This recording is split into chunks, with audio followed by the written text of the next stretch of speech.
ንበለዘር እንደ ንብና እንዳሳ የሚለው ስነ ጽሑፋዊና መንፈሳዊ ሚስጥር በኢትዮጵያ ኦርቶዶክስ ተዋሕዶ ቤተክርስቲያን ሊቃውንት ዘንድ እጅግ ትልቅ ሚስጥር አለው። ይህ ዝማሬና ትምህርት በዋናነት ስለ እመቤታችን ቅድስት ድንግል ማርያም ድንግልናና ያለ ወንድ ዘር መድኃኒታችን ኢየሱስ ክርስቶስ ጽንሷና መውለዷን የሚያስረዳ ረቂቅ ሚስጥር ነው። እንደ ንብ የንብ ተፈጥሯዊ ምክንያት ጥንት ሊቃውንት እንዲሁም በከፊል የተፈጥሮ ሳይንስ እንደሚስማማበት ንግስት ንብ ማር የምትሰራው እንደ ሌሎቹ እንስሳት በግብረ ስጋ ግንኙነት ሳይሆን ከአበቦች የሚገኘውን ጥሩ መዓዛ የአበባ ብናኝ መገብ ነው ተብሎ ይታመናል። ንብ ያለ ዘር ማር እንደምታስገኝ ተደርጋ ትወሰዳለች። መንፈሳዊ ሚስጥሩ አንድም ንብ ያለ ወንድ ዘር ግብረ ስጋ ከአበባ ቀስማ ድንቅ የሆነውና የሚጣፍጠውን ማር እንደምታስገኝ እመቤታችን ቅድስት ድንግል ማርያም ያለ ወንድ ዘር እንበለዘር በግብረ ስጋ ሳይሆን በመንፈስ ቅዱስ ግብር ከስጋዋ ስጋ ነፍሷ ነፍስ ነስተ ዓለም ጣፋጭ የሆነውን ኢየሱስ ክርስቶስ ወልዳዋለችና።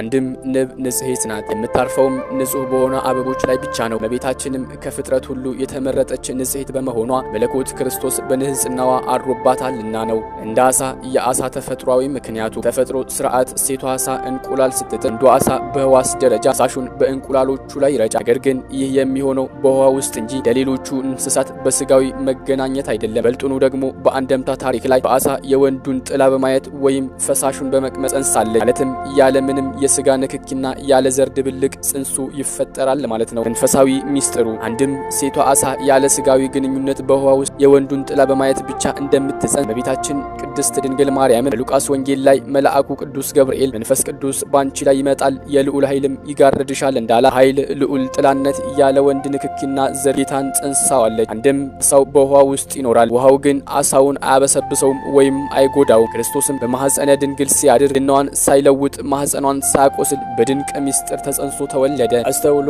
የበገና መዝሙር ስንኝ የቤተ ክርስቲያናችን ትልቅ ዶግማ የእምነት መሰረት ይዟል። በለዘር እንደ ንብና እንደ አሳ ሲባል ማንም ሰው ክርስቶስን ያለ አባት መጸነስና ከድንግል መወለድ እንዴት ሊሆን ይችላል ብሎ እንዳይጠራጠር እግዚአብሔር በጥበቡ ተፈጥሮ ፍጥረታት በንብና በአሳ ላይ እንኳን ሳይቀር ይህንን ያለ ወንድ ዘር የማስገኘት ሚስጥር አስቀምጦት እያለ ፍጥረታት ሁሉ ለፈጠረ አምላክማ ድንግል መወለድ ምን ይደንቀዋል ለማለትና ድንቅነቱን ለማመስገን የሚዘመር ድንቅ መዝሙር ነው።